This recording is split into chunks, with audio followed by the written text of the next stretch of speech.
여러분 안녕하세요. 자, 우리 이번 시간에는요 1학년 과정의 연산 중에 세 번째 부분인 문자와 식 부분을 같이 한번 다뤄보도록 하겠습니다.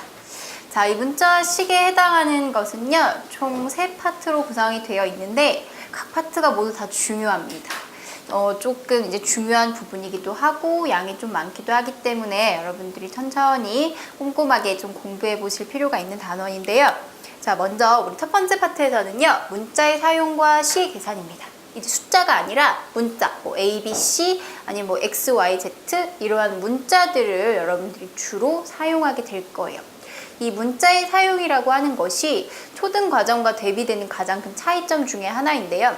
우리가 초등학교에서는 숫자에서 어떤 그 문자를 표현하고 싶을 때 네모, 세모, 동그라미 이러한 그 기호를 표현했다면 이제 우리는 중등 과정에서부터는 문자를 사용하게 되죠. 그래서 어떤 식의 계산을 다루게 되는데 이 파트에서는 우리가 문자를 사용할 때 곱셈과 나눗셈 기호는 이제 생략해서 사용을 하게 되거든요. 그래서 그 생략하는 방법에 대해서 한번 보도록 할 거고요. 그 다음에 두 번째 파트에서는 1차 식과 계산이에요. 자, 어떤 내용을 볼 거냐면 1차 식에서 나오는 새로운 용어들이 등장을 합니다. 그래서 그 용어에 대해 한번 점검해 볼 것이고요. 식의 연산을 하게 되죠. 우리가 이 앞 단원에서는요 유리수의 사칙 연산했던 거 기억하세요? 자, 숫자들을 계산을 했다면 이제는 식을 계산하게 되는 게 차이점인 거예요. 어려워지겠죠?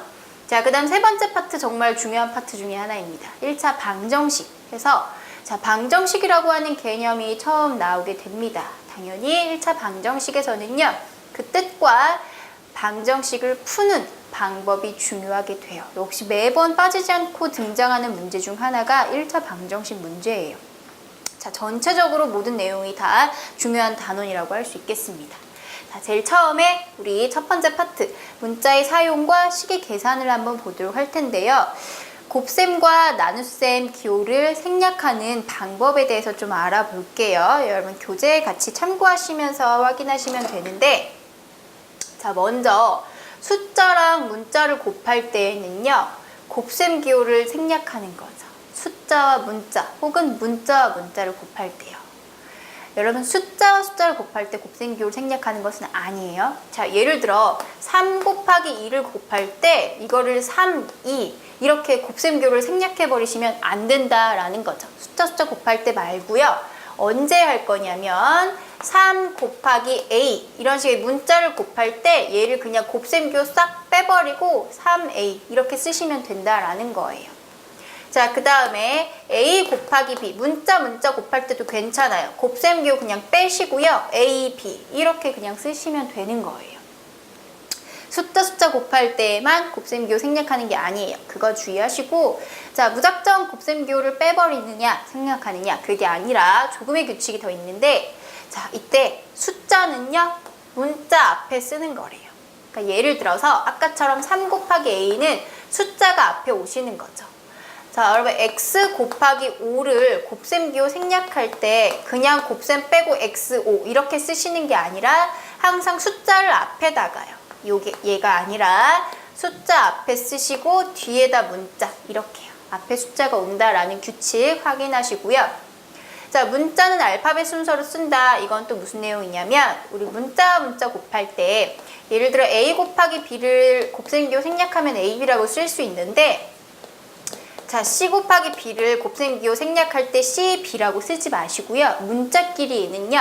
알파벳 순 있죠? A, B, C, D, E 이러한 순으로 쓰시는 거예요. 자, 그렇게 되면 B가 앞으로 오기 때문에 B, C 이렇게 쓰시면 되겠죠. 자, 규칙 문자와 문자 혹은 문자와 수 사이에서는 곱셈 기호를 앞으로 생략해서 나타낼 건데요. 이때 항상 숫자가 앞에 문자가 뒤에 그리고 문자들끼리는 알파벳 순으로 나열해 주시는 게 맞습니다.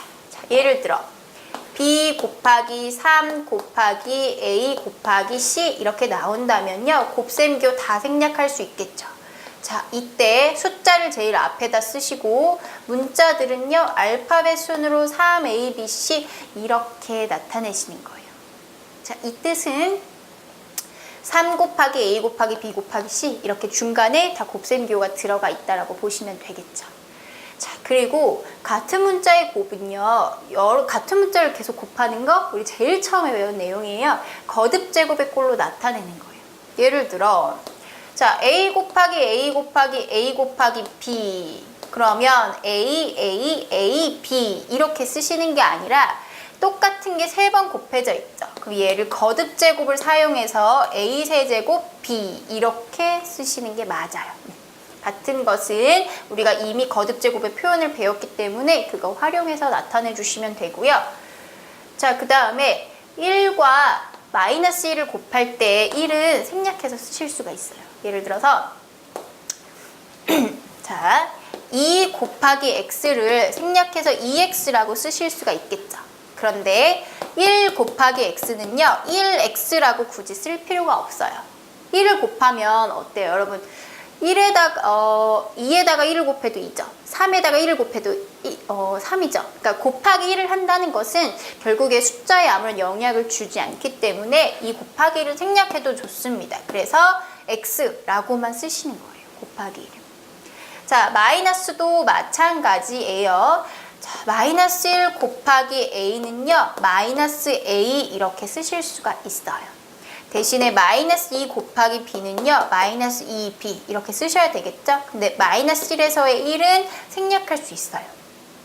1과 마이너스 1에서의 1은 생략할 수 있어요. 자, 그렇다고 무조건 1이 다 생략되는 것은 아닙니다. 자, 여러분 실수하시는 게 또 어떤 게 있냐면 0.01 곱하기 a를 앞에 1이 곱해져 있으니까 생략해서 0.0a 이렇게 쓰면 되나요? 라고 하는데 이때는 안 돼요. 자, 1과 마이너스 1을 제외한 이러한 소수를 표현한 1에서는요, 자, 이렇게 쓰시는 게 아니라 0.01a 다 쓰셔서 표현하셔야 되는 거예요. 자, 그 다음에 계속해서 규칙을 보시면, 자, 나눗셈 기호는요, 자, 우리가 앞에서 유리수 나눗셈은 곱셈으로 고쳐서 뒤에 있는 나누는 수를 역수로 바꿔서 표현한다.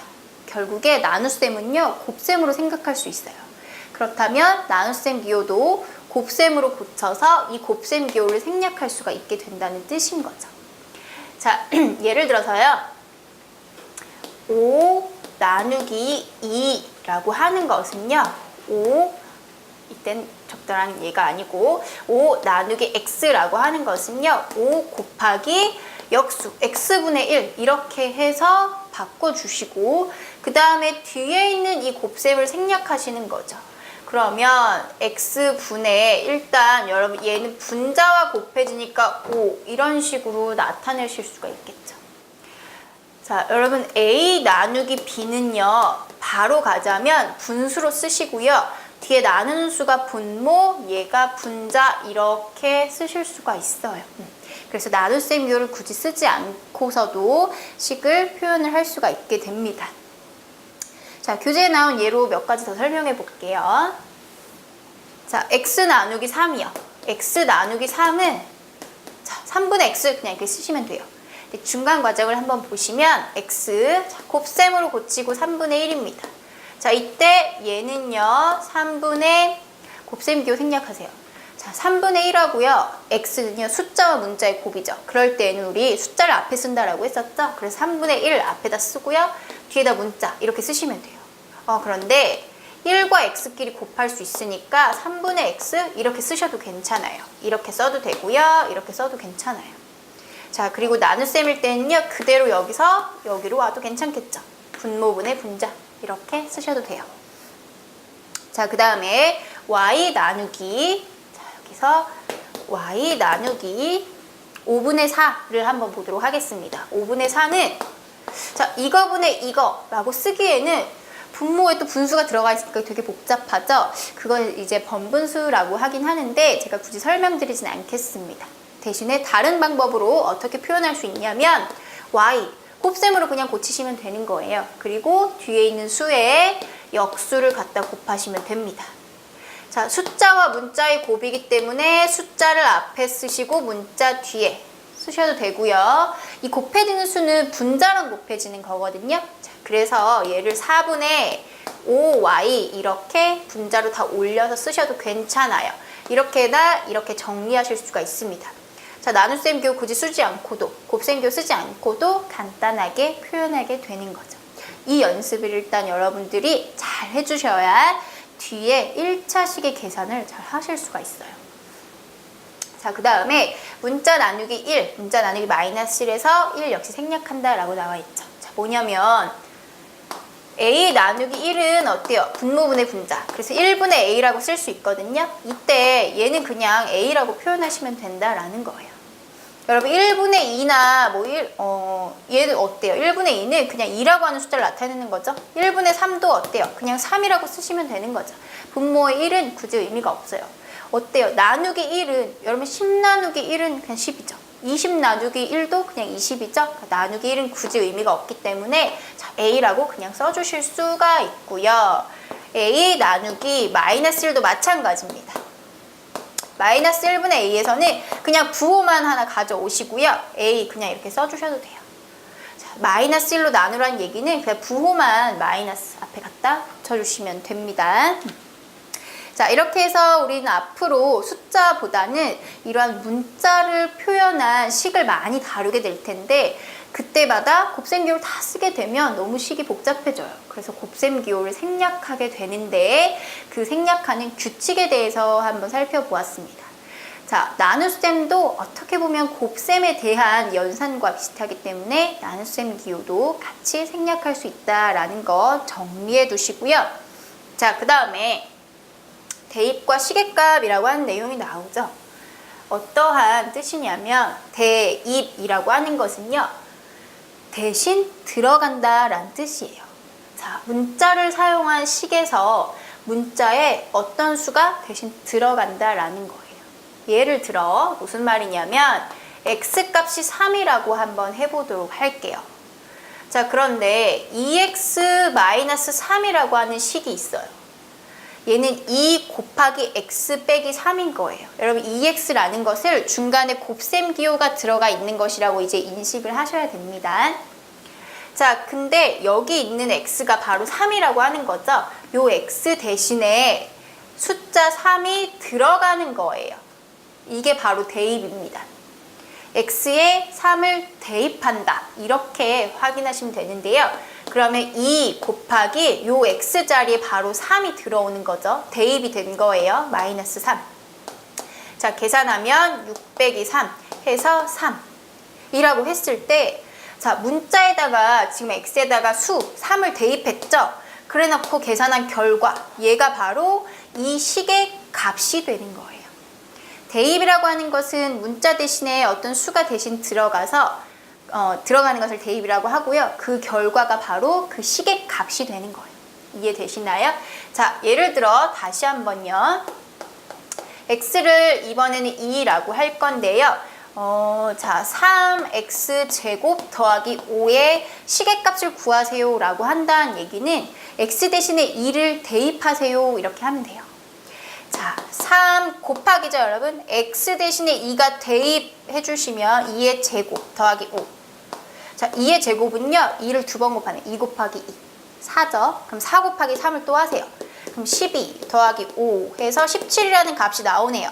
자, x가 2일 때 이 주어진 식의 값은 17입니다. 자, 이렇게 용어만 확인하시면 돼요.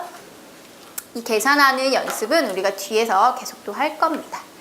자, 그 다음에 우리가 1차식과 계산에서 여러 가지 여러분 처음 보는 용어들이 나오는데 그 용어에 대한 설명을 한번 해보도록 할게요.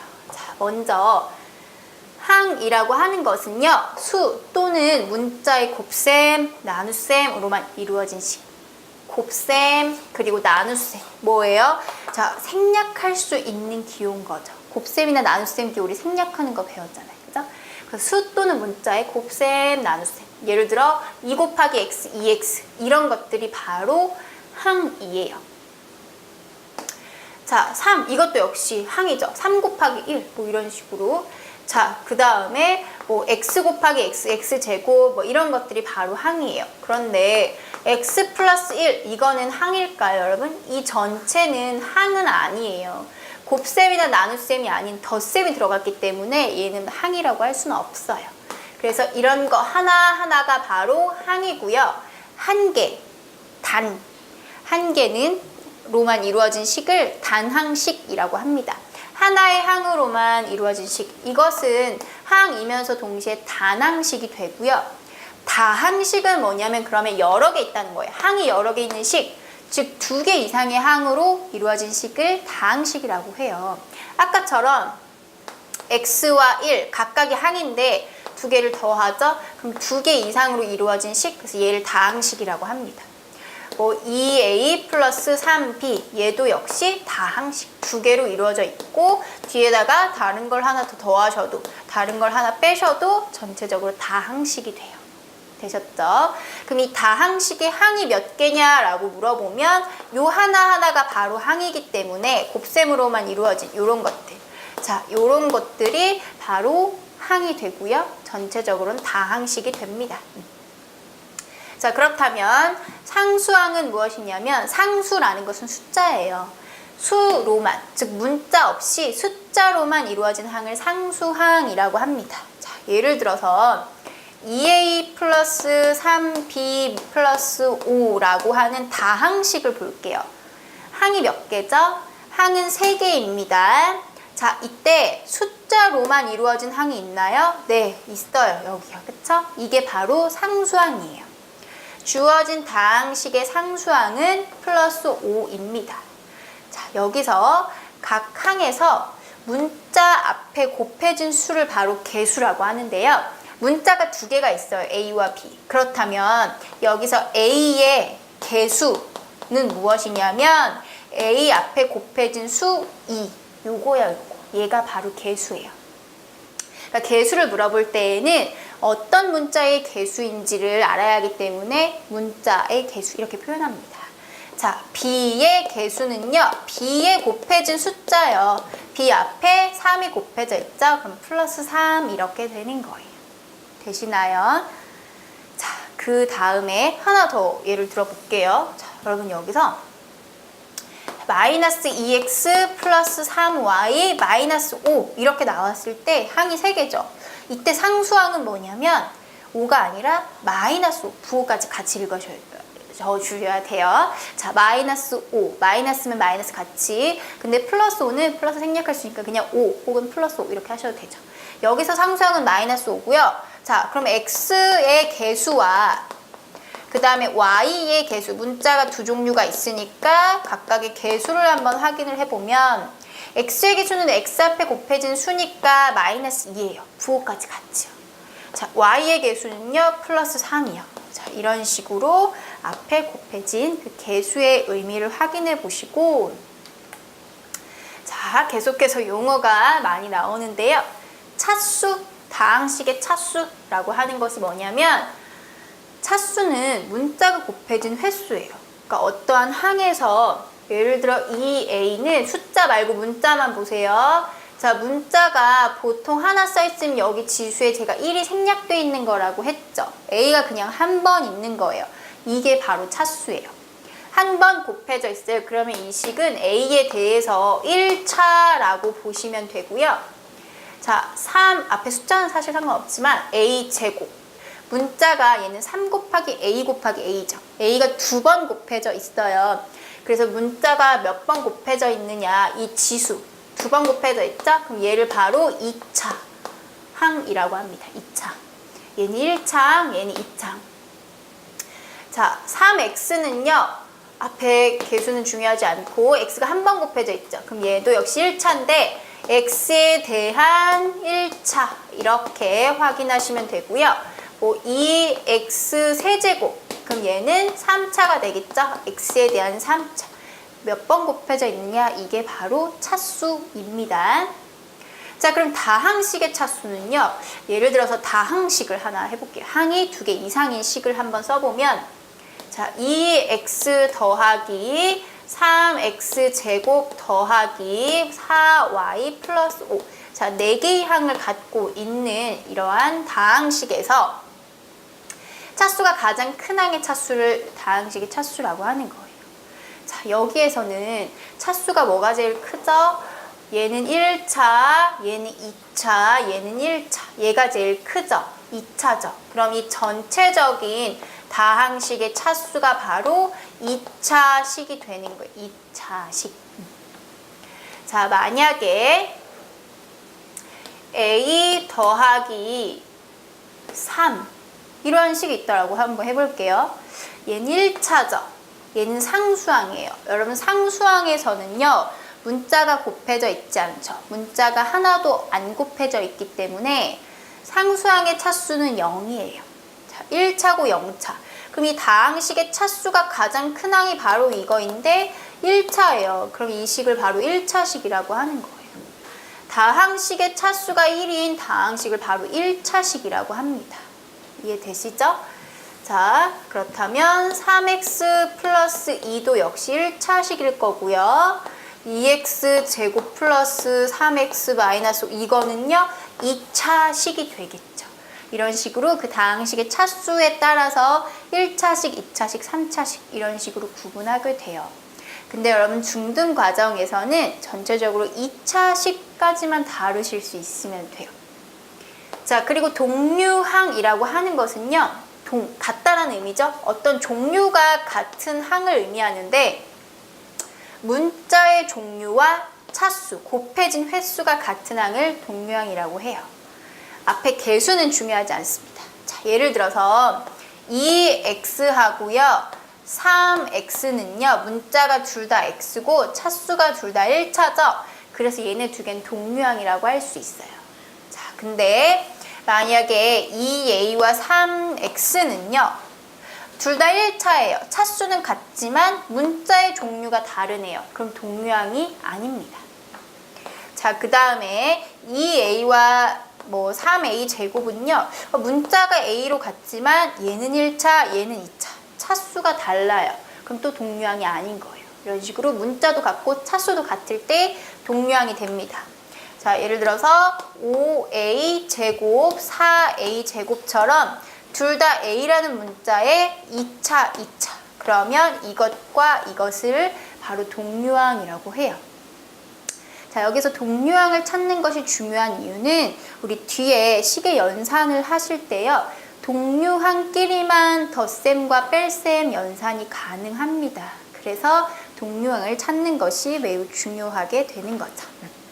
자, 그렇게 해서 우리가 전체적인 이 용어를 한번 다뤄봤고요. 그러면 이 다음에 우리가 사칙 연산, 사칙 계산을 한번 실제적으로 해보도록 하겠습니다.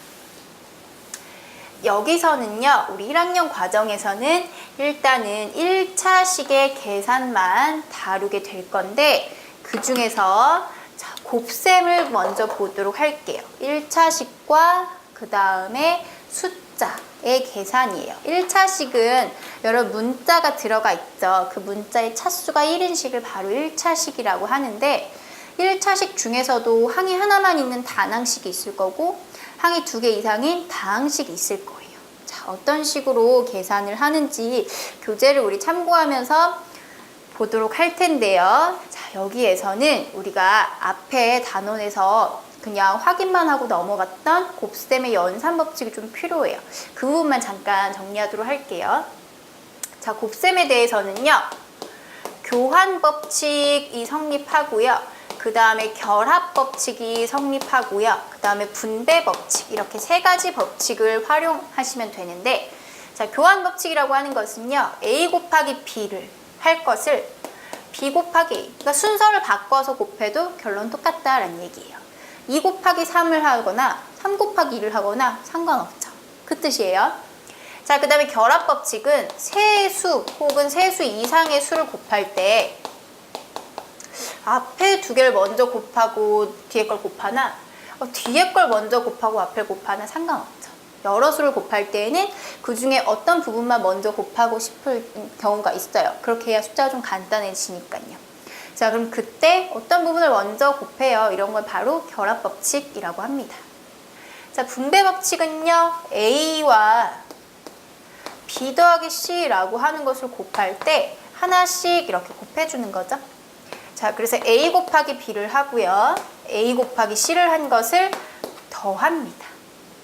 자, 이것에 대한 설명은 제가 기본서 때 되게 자세히 해드렸었는데 자, 일단 설명을 생략하고 이러한 결과만 가지고 한번 1차식의 곱셈을 해보도록 하겠습니다.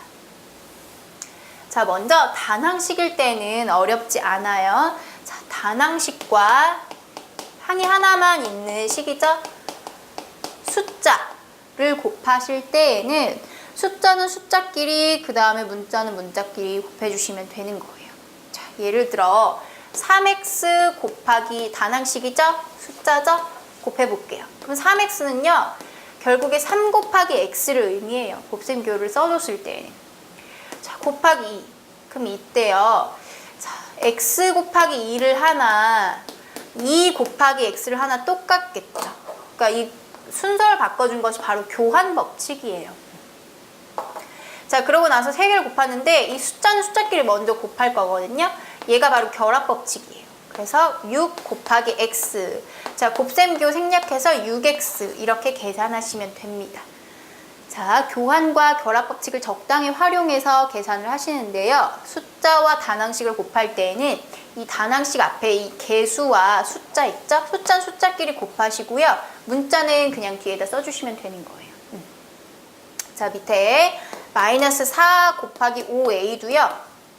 그냥 중간에 곱셈교가 있지만 보시면 숫자끼리 그냥 곱하세요. 마이너스 4와 5를 곱하면 부호 마이너스 되겠죠? 이 부호 정하는 거 헷갈리지 마시고 20이 됩니다. 그럼 문자 뒤에 그냥 써주시면 돼요. 자, 예를 들어서 4 곱하기 2a를 해요. 그럼 숫자끼리 곱하세요. 문자 뒤에 써주세요. 이렇게 된다라는 거죠. 어렵지 않죠? 자, 그 다음에 다항식과 숫자를 곱할 때 분배 법칙을 이용한다라고 했는데요. 자, 이번에는 항이 하나만 있는 게 아니라 2개 이상인 다항식과 숫자를 곱할 때, 혹은 숫자와 다항식을 곱할 때, 자, 예를 들어 마이너스 2와 3x 교재에 나와 있는 게 마이너스 4 이렇게 되네요. 자, 분배 법칙을 활용을 해서 이렇게 곱하는 거예요. 마이너스 2와 3x를 곱할 때 단항식과 숫자를 곱하는 거죠? 그럼 숫자는 숫자끼리요. 마이너스 2와 3을 곱하면 마이너스 6 문자 뒤에 갖다 곱해주시고, 자, 이렇게 또 곱하는 거예요. 근데 마이너스 2와 마이너스 4를 곱해요. 마이너스 마이너스 곱하죠? 답은 플러스 8. 자, 이렇게 분배 법칙 활용해서 곱셈을 해주시면 됩니다. 자, 마이너스 4x 그 다음에 마이너스 3y 곱하기 2분의 1 숫자가 뒤에 있으면요, 뒤에서 곱해주시면 돼요. 자, 그러면 마이너스 4x와 2분의 1 곱할 때 약분 되겠죠? 2 이렇게. 그래서 마이너스 2x. 자, 뒤에 것도 곱하면 마이너스 2분의 3y. 자, 이렇게 계산이 되면 됩니다. 자, 그리고요, 앞에 마이너스가 이렇게 있어요. 그 다음에 괄호에 마이너스 5a 플러스 6 이렇게 있는 것은 앞에 요 마이너스 1이 사실은 생략돼 있는 거거든요. 자, 그래서 마이너스 1과 마이너스 5a는요, 부호가 마이너스 마이너스 만났으니까 플러스 5a, 마이너스와 플러스 6을 곱하시면 마이너스 6. 이런 식으로 앞에 마이너스가 있으면 이 뒤에 있는 것의 부호가 싹 바뀐다라고 생각을 하시면 됩니다. 그래서 어떠한 1차식인데 단항식인지 다항식인지 상관없죠. 다 하실 수 있죠. 1차식과 숫자의 곱셈을 한번 봤고요. 그 다음에 1차식을 수로 나누는 계산에서는 1차식과 수의 나눗셈 볼게요. 자, 어떠한 1차식이 있어요. 단항식이든 다항식이든 1차식을 숫자로 나눠줍니다. 그러면 어떻게 하겠어요? 나눗셈이니까 곱셈으로 고쳐서 연산을 하시면 되겠죠. 똑같이 분배 법칙 활용하셔서요. 자, 예를 들어 보시면 6x라고 하는 단항식 1차식 나누기, 자, 마이너스 3을 보시면요, 얘는 6x 곱하기로 고치시면 돼요. 그리고 뒤에 있는 숫자의 역수요. 자, 플러스고 마이너스니까 답의 부호는 마이너스가 될 거고요. 자, 3분의 6x라고 쓰셔도 되고 약분 먼저 하셔도 돼요. 약분하면 숫자끼리는 2가 되겠죠? 2x 이렇게 문자 뒤에 쓰시면 됩니다. 자, 그리고요, 다항식일 때 볼게요. 4x 마이너스 3y에서 나눗셈 숫자를 합니다. 2분의 1이요. 자, 그러면 앞에 있는 거 그대로 쓰시고 나눗셈 곱셈으로 고치시고요. 2분의 1을 여기서 쓰세요. 1분의 2죠? 자, 1분의 2는 그냥 2라고 쓰시면 되고요.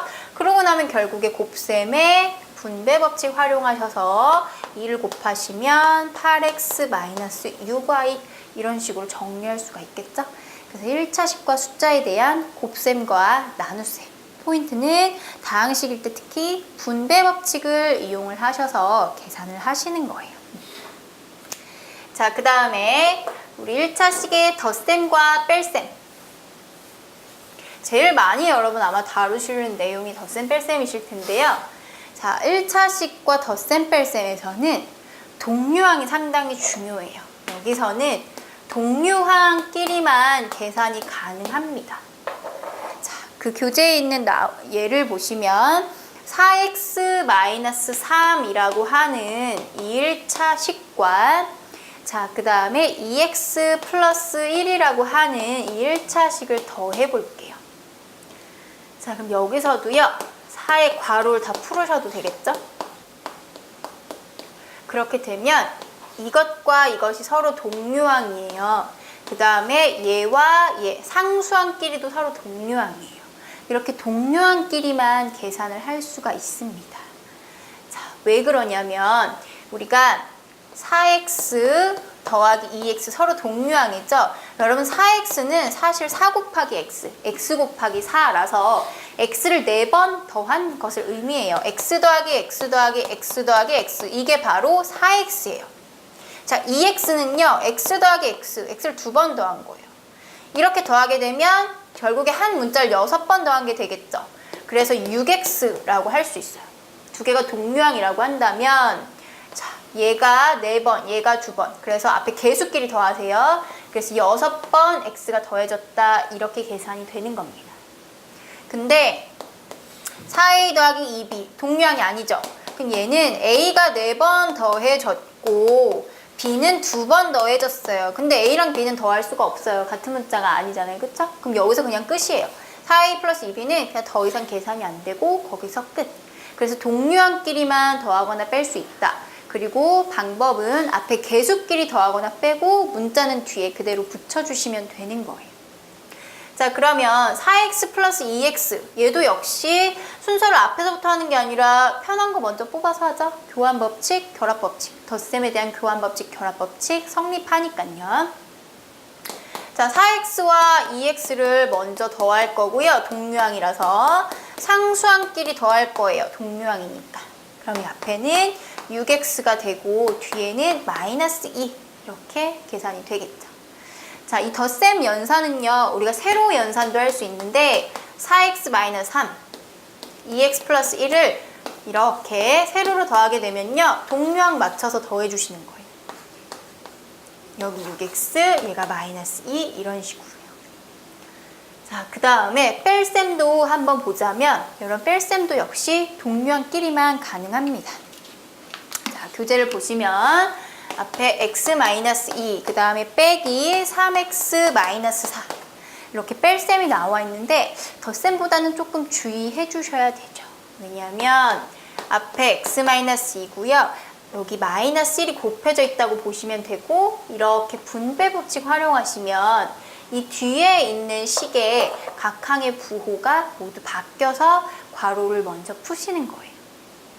자, 그럼 마이너스와 3x, 마이너스 3x고요. 마이너스와 마이너스 4, 그럼 플러스 4. 자, 이런 식으로 하시고 그 다음에 동류항 찾을게요. 요렇게. 자, x와 마이너스 3x, 그 다음에 마이너스 2와 플러스 4를 계산을 하실 때 여러분, x 앞에 숫자가 없으면 1이 생략되어 있는 거죠. 1이 곱해져 있는 거죠. 그럼 이제 숫자끼리, 앞에 개수끼리 먼저 연산을 하시면 1 빼기 3이에요. 1 빼기 3, 마이너스 2겠죠. 그래서 마이너스 2. 뒤에 문자 그대로 써주시고요. 상수항끼리 계산하면 플러스 2. 이렇게 해서 역시 답도 1차식이 나오면 되겠습니다.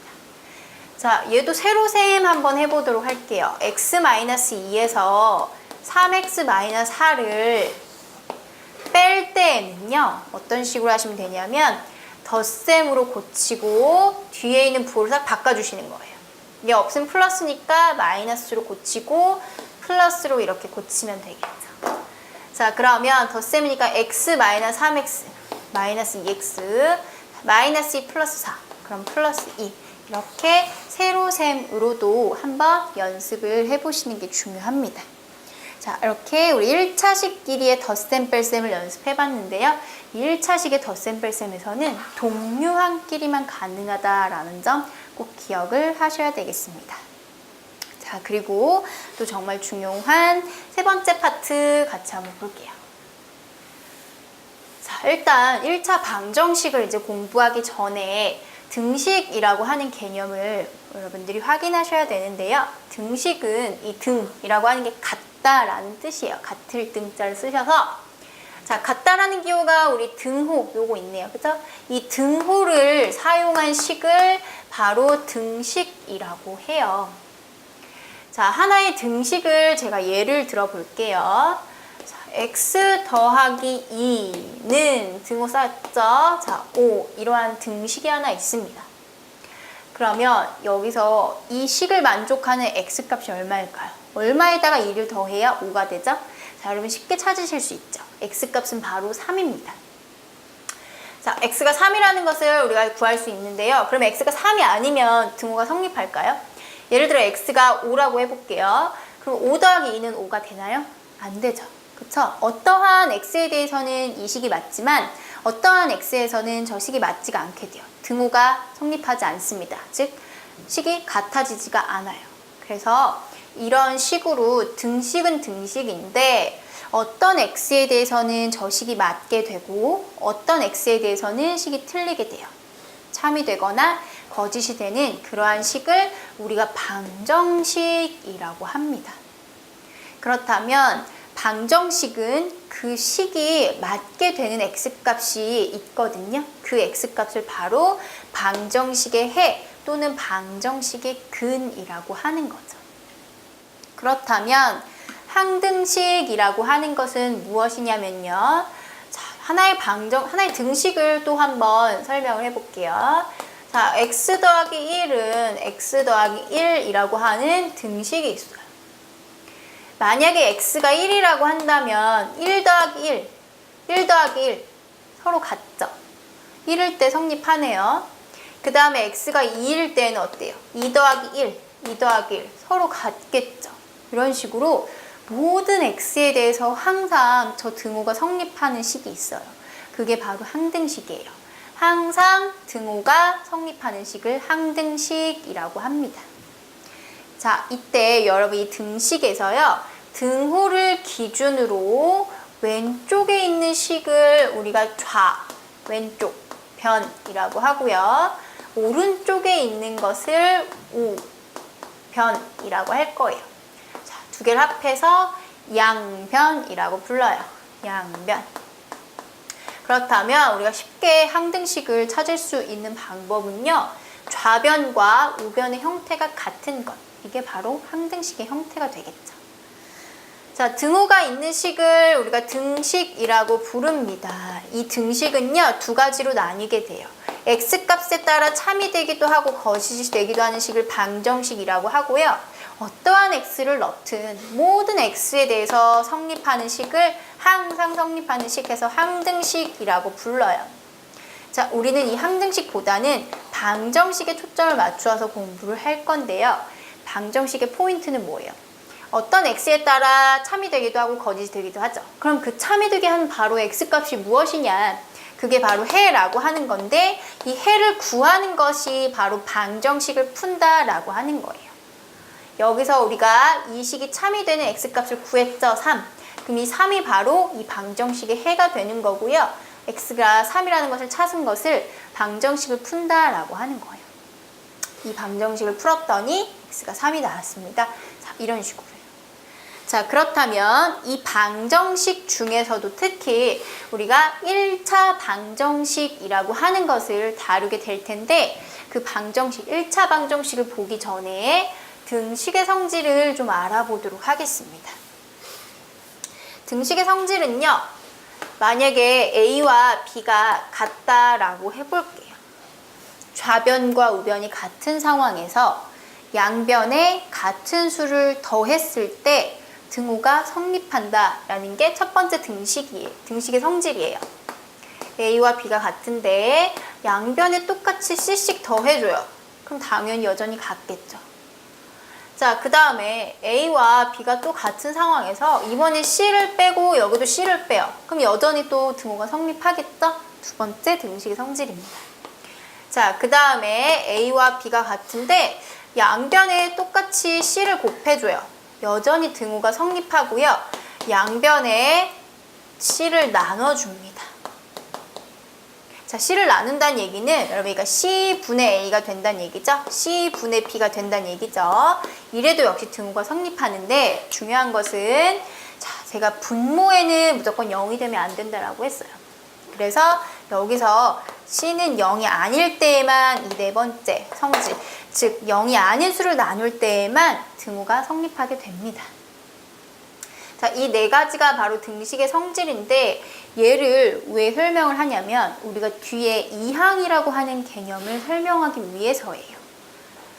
자, 예를 들어서 우리 아까 x 더하기 2가 5였을 때 x를 구하고 싶잖아요.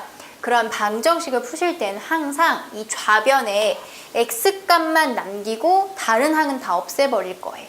어떤 식으로 없앨 수 있냐면 자, x 더하기 2, 그럼 2를 없앨 건데 2를 없애는 방법은 2를 빼주는 방법이 있겠죠. 근데 이렇게 한쪽만 빼주면 등호가 성립하지 않게 돼요. 그래서 왼쪽에 좌변에서 뺐으면 우변에서도 빼요. 등식의 성질 쓴 거죠. 자, 그렇게 되면 이 부분이 없어지고 좌변이 x만 남게 돼요. 그럼 우변이 어때요? 5, 그 다음에 마이너스 2라고 하는 식이 남게 되는데 처음 식과 비교를 했을 때 이 플러스 2라고 하는 항이 왼쪽에 있던 게 결과적으로 오른쪽으로 가면서 부호가 바뀌는 꼴이 되죠. 이것을 바로 이항이라고 합니다. 등식의 성질을 활용해서 이항을 설명할 수가 있어요. 자, 이항이라고 하는 것은요. 좌변에 있는 항을 우변으로 혹은 우변에 있는 항을 좌변으로 옮기는 거예요. 항을 움직인다. 이사할 때 그 이자의 뜻인 건데요. 항을 움직이는 것을 이항이라고 하고 규칙은 이항을 하면 부호가 반대로 돼요. 왜 그러냐면 등식의 성질이 다 숨어있죠. 자, 하나 더.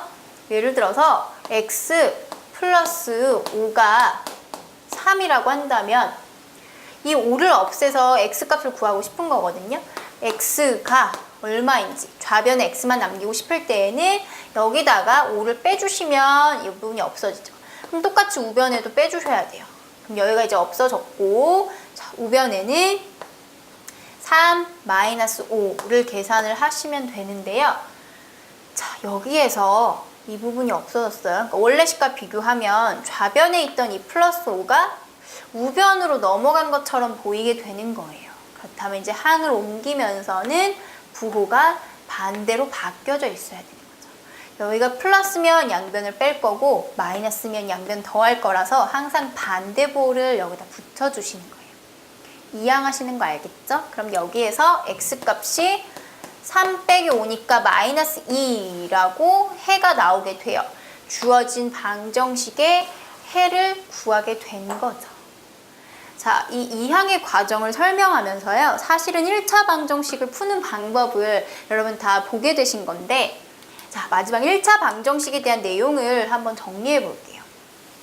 방정식 중에서도 특히 1차 방정식은 1차 식의 형태로 정리된 방정식을 얘기를 해요. 예를 들어서 자, ax, x에 대한 식이라고 할 때는 플러스 b는 0 이렇게 정리되는 식 좌변이 1차 식으로 정리될 수 있을 때 1차 방정식이라고 하고요.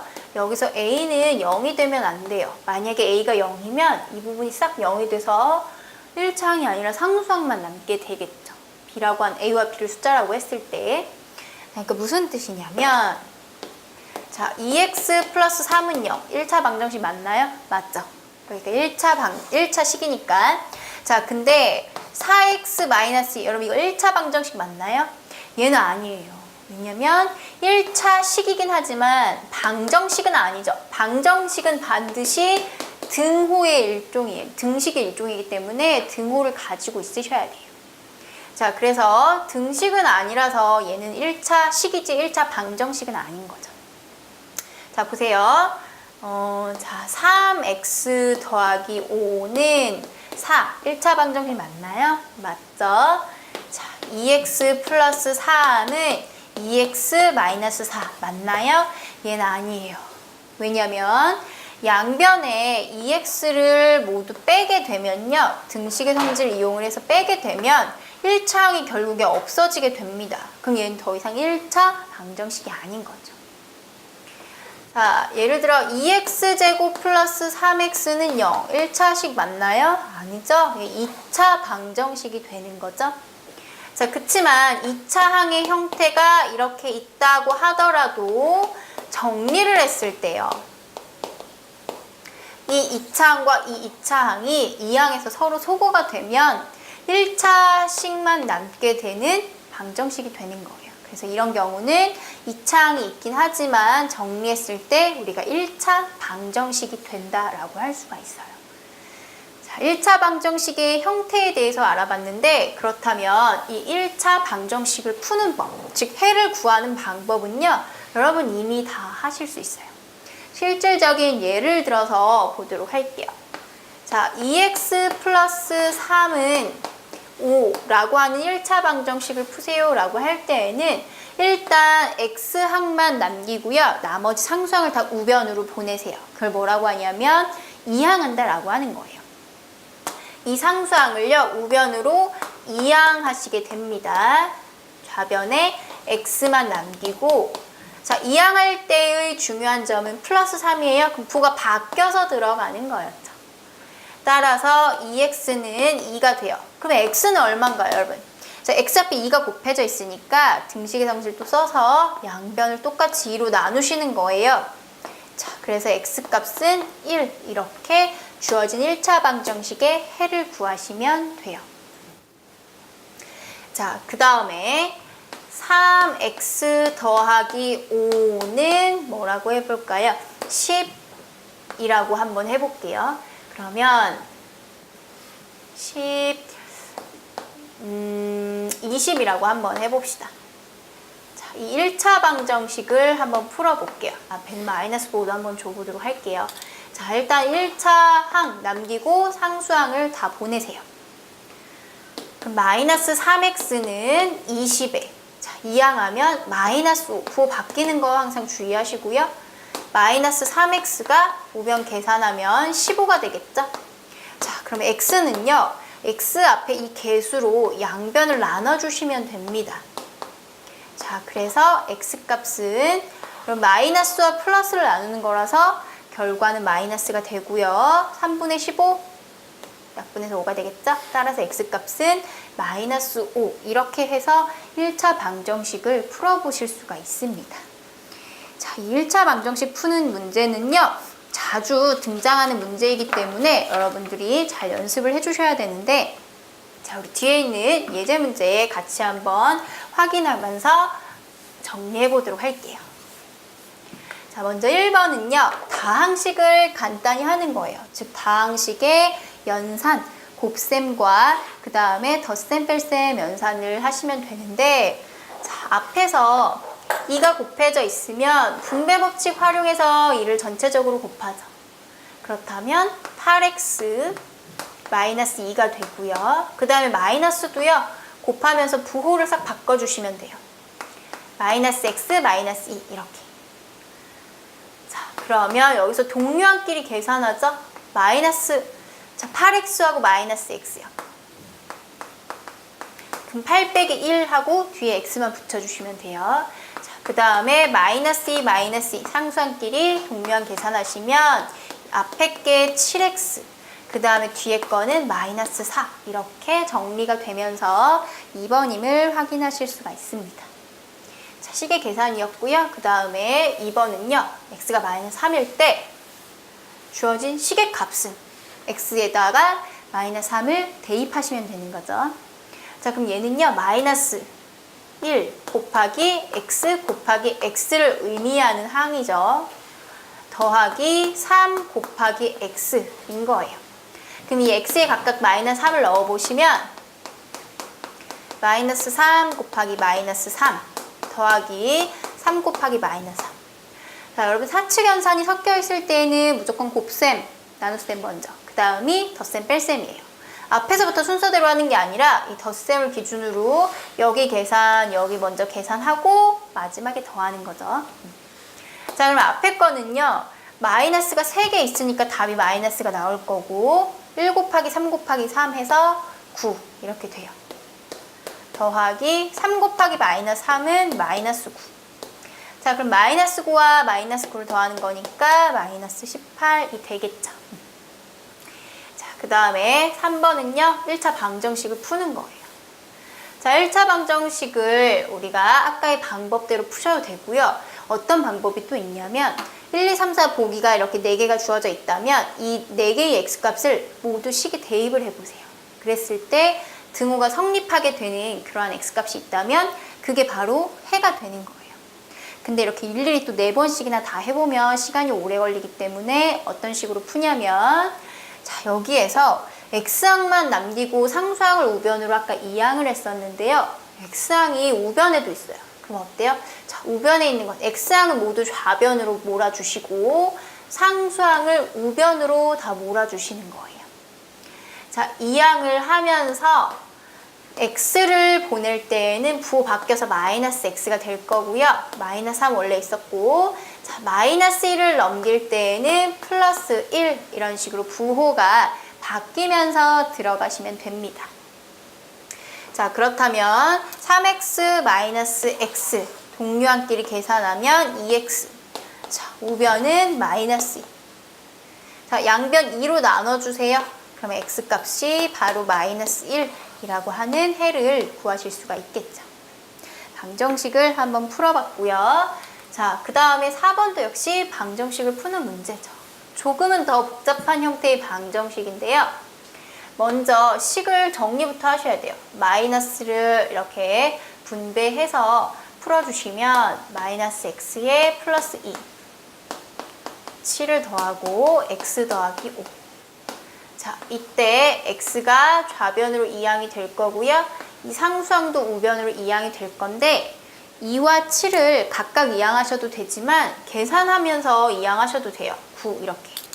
지금 마이너스 x 플러스 9는 이렇게 중간중간 계산이 가능하면 계산을 하시면서요. 자, 여기서 이항하고 얘를 이항해 보도록 할게요. 그럼 마이너스 x는 원래 있던 거고요. 이 x가 이항되면서 부호 바꿔서 이렇게 들어와요. 자, 5가 있고요. 플러스 9가 이항되면서 부호를 이렇게 바꿔주시면 됩니다. 자, 그러면 마이너스 2x가 마이너스 4. 여기서 마이너스 1로 양변 나누게 되면 x값이 플러스 2 해서 답이 3번 찾아보실 수 있겠죠. 방정식을 한번 또 풀어봤고요. 자, 그 다음에 5번은요. 방정식 문제 중에서 상당히 중요한 개념이 포함되어 있는 문제예요. 어떠한 방정식이 주어져 있을 때 해가 이런 식으로 나오잖아요. 해라고 하는 것은 그 방정식을 참이 되게 하는 x값이에요. 그래서 해가 주어지면 무조건 x에다가 마이너스 1을 대입하시는 거예요. 그러면 x에 마이너스 1을 대입했을 때 식이 참이 된다라는 성질을 이용을 해서 x 이외에 나머지 미지수를 찾아볼 수가 있습니다. 자, 주어진 x에다가 여기다 마이너스 1을 대입을 할 거고요. 여기도 마이너스 1을 한번 대입을 할 거예요. 자, 그러면 5 곱하기 마이너스 1이니까 마이너스 5가 되겠죠. 마이너스 3에 a 플러스 이거 생략하셔도 돼요. 마이너스 1 이렇게. 얘가 바로 마이너스 10이라고 한다면 여기서 a 값을 구하라고 했으니까 여기서 다시 a에 대한 방정식을 풀어보시면 돼요. 자, 괄호부터 정리를 해볼게요. 마이너스 3에 2에 플러스 3. 얘가 마이너스 11이 되고요. 자, 여기서 좌변에 상수항 2개 계산할 수 있으면 계산하시면서 넘어가시는 거예요. 마이너스 5와 플러스 3이니까요. 마이너스 2로 정리하시고 자, 마이너스 3a 에다가 이제 이 마이너스 2를 우변으로 이항하겠죠. 그렇게 되면 플러스 2가 되시고요. 마이너스 3a가 마이너스 9예요. 자, 여기서 이제 A 값은 양변을 플러스로 먼저 고쳐주셔도 돼요. 부호는. 그 다음에 3으로 나누면서 플러스 3, A 값을 바로 구해보실 수가 있습니다. 중요한 개념은요. 방정식에서 해가 주어지잖아요. 그럼 X 값에 무조건 대입하시면 됩니다. 자, 해서 전체적으로 식의 계산을 다루실 수 있어야 여러분들 1차 방정식의 풀이가 조금은 순조롭게 되실 수 있겠죠. 자, 중요한 단원이다 보니까 여러분들 열심히 복습하시고 계산 연습 일단 열심히 하셔야 될 것 같아요. 자, 우리 다음 시간에 또 다음 부분 내용 같이 만나보도록 할게요. 수고하셨습니다.